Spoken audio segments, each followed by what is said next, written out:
네, 정용실의 뉴스 브런치 듣고 계신 지금 시각 10시 45분이고요. 건강한 식탁 음악이 나오고 있습니다. 오늘도 홍신의 요리연구가 전화 연결돼 있습니다. 안녕하세요. 네, 안녕하세요. 미무수아님께서 월요일은 요리가 있는 날 기다리고 계셨어요. 반갑습니다. 네, 절기상 동지를 맞아서 팥죽 네. 얘기 안 할 수 없잖아요. 그렇죠. 예. 네. 팥죽 뭐 좋아하십니까? 맛있죠. 맛있다고 말씀하신 건 사실 단팥죽이죠? 맞아요. 그렇죠. 네. 팥죽을 언제부터 이렇게 달게 먹었는지 사실 이렇게 생각을 해보면은 그렇게 길지 않거든요. 아, 그래서 네, 팥죽을 동짓날에 먹는다라고 얘기했을 때 그 팥죽은 예. 지금 우리가 생각하는 것 같은 그런 정말 팥만 있는 것 같은 빨간 모양새 예. 거기에다가 조금 달달한 맛이 있는 이런 단팥죽이 아니고요.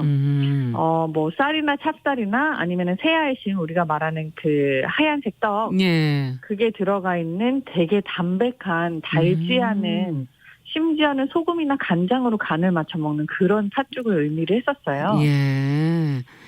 이맘때 이걸 먹는 이유가 있을 거 아니겠습니까? 뭔가 조상들의 지혜가 담겨 있을 것 같은데. 아, 네. 대부분 사실 그런 생각을 많이 하시고 그거에 대해서 되게 많은 기사랑 추측이 많이 있지만 난무를 하고 있지만 네. 사실 이거 우리나라 풍습이 아니에요. 아, 그래요?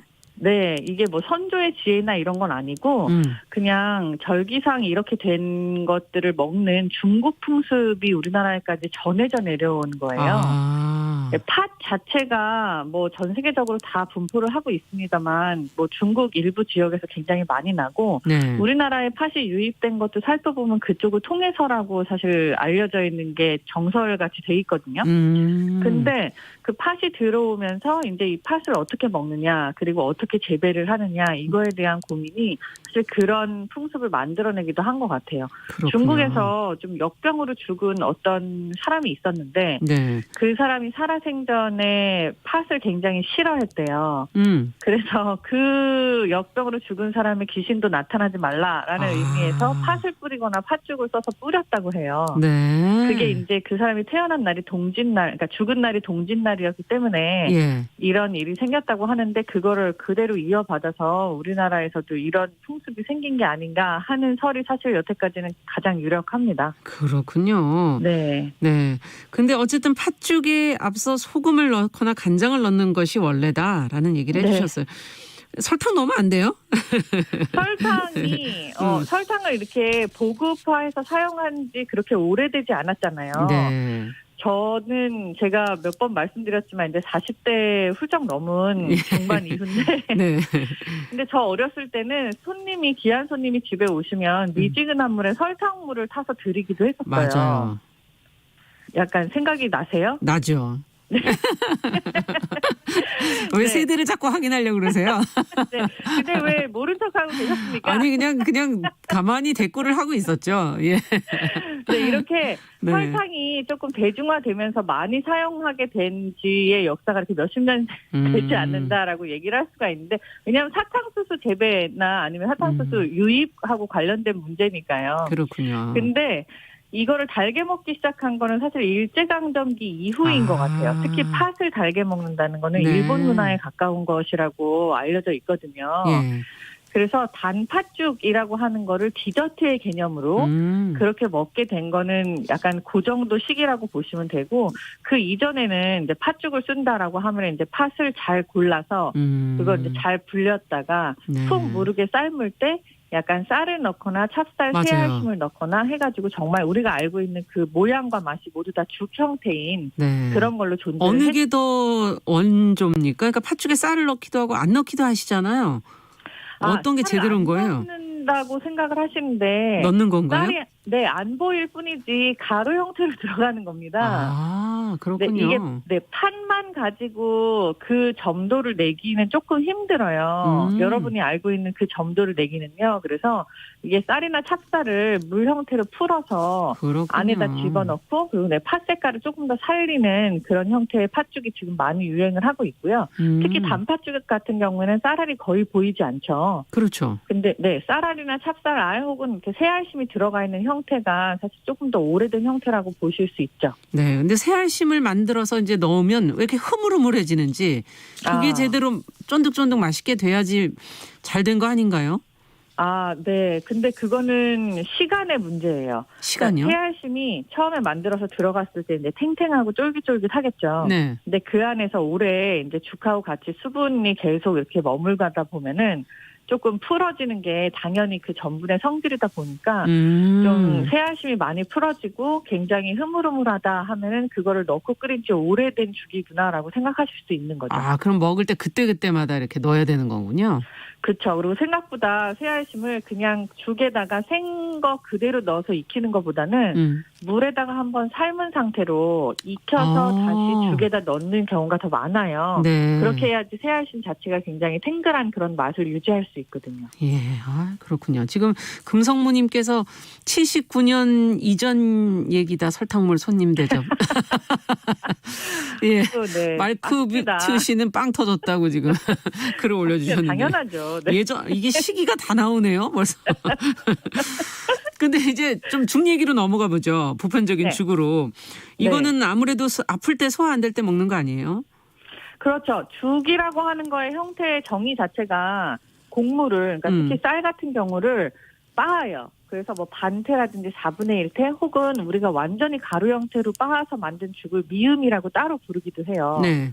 이런 상태의 것들을 모두 죽이라고 부르는데 이렇게 하는 이유가 뭐 먹어서 이에서 씹고 씹어 넘긴 걸 다시 위에서 소화를 시키고 하는 과정을 외부에서 미리 해주는 거죠. 그렇죠. 그렇기 때문에 조금 부담이 덜 가고 소화가 잘 된다라고 알려져 있는 음식이고요. 네. 실제로 이 죽은 어떻게 사용이 되던 거냐 하면은 우리나라 옛날 그냥 왕실에서는 아침에 일어나서 바로 먹는 게 그냥 맹물이나 이런 게 아니라 미음을 더 얇게 쓴 그런 뭔가 쌀뜨물 형태 같은 거에 그런 따뜻한 미음 같은 죽 형태였어요. 예. 근데 이거를 아침 먹기 전에 먹는다 해서 조조반이라고 했는데 그걸 먹고 나서 하루를 시작하는 거죠. 그러니까 실제로 진짜 아침 식사는 약간 죽이 됐었던 거죠. 그렇군요. 네. 요즘에는 뭐 죽이 상품화돼서 메뉴도 너무 다양한 것 같고 많죠. 다양한 것 같아요, 정말. 뭐 네. 토핑도 올리고 뭐 덮어 먹는 것도 있고. 뭐.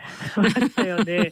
저도 얼마 전에 텔레비전 보면서 뭐 토핑을 많이 올려서 먹는 죽을 좀 보고서 놀란 적이 있는데 이것도 이제 죽으로서의 가치가 있냐. 왜냐하면 죽이 아까 말씀한 대로 그렇게 뭐 소화를 잘 되게 하거나 네. 그런 뭐 약간 환자식 같은 그런 기능이 있는 거였는데 이렇게 무슨 토핑을 많이 하게 되면 그런 거랑 상관없는 그렇죠. 그런 음식이 되는 거잖아요.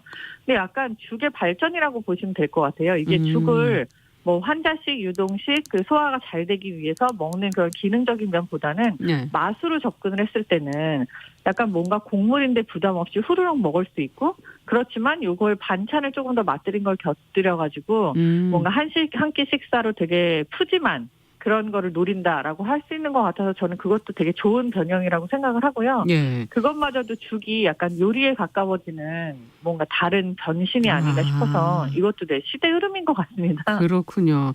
네. 죽을 그래도 요즘에는 좀 쉽게 사 먹을 수 있어서 편하긴 한데 좀 양이 많더라고요, 이상하게. 왜 그런 거예요? 양이 많다고 느끼세요? 예. 정우실 아나운서님도? 제가 간신히 다 먹으면 많은 거 아닌가요? 근데 이게 그릇이 큰 이유가 예. 대부분 수분이어서예요. 실제로 들어가는 쌀이나 곡물의 양을 보면 우리가 흔히 밥 한 공기라고 얘기하는 뭐 120에서 150g 사이가 정량이거든요. 예. 똑같아요. 그런데 이게 뭐 물을 많이 넣어갖고 이렇게 오랫동안 불리고 네. 그렇게 하고 또 오랫동안 끓이고 해가지고 양이 불어난 것처럼 보이는데 이게 약간 죽의 특징인 거죠. 네. 그래서 뭐 정량을 먹더라도 눈에 보이는 효과가 이렇게 양이 많아 보이니 조금 더 만족도가 높아서 상품화하는데도 이롭지 않나. 그렇군요. 그런 생각이 듭니다. 네. 끝으로 죽 맛있게 만드는 법 비법 한 가지만 알려주세요. 한마디로. 죽을 맛있게 만드는 방법은 곡물을 잘 불리시면 돼요. 네, 이게 주로 뭐 빻지 않더라도 그냥 잘 불려서 하시고, 저 같은 경우에는 불릴 때 미리 뭐 김치죽이면은 김치 국물, 뭐 아니면 그냥 소고기 죽이라면 간장이랑 참기름을 같이 넣어서 불려요, 쌀을. 그 비법이네요. 네, 그렇게 하면은 미리 맛이 스며들기 때문에 향도 좋아지고요. 그래서 어떤 재료를 첨가하더라도 그 본연의 맛이 굉장히 자연스럽게 묻어나는 네. 그런 게 있죠. 알겠습니다. 오늘 건강한 식탁 죽 얘기, 팥죽 얘기 같이 해봤습니다. 홍신의 요리연구가 감사합니다. 감사합니다. 네, 정용실의 뉴스 브런치 월요일 순서도 같이 인사드리겠습니다. 내일 오전 10시 5분에 찾아뵙겠습니다. 감사합니다.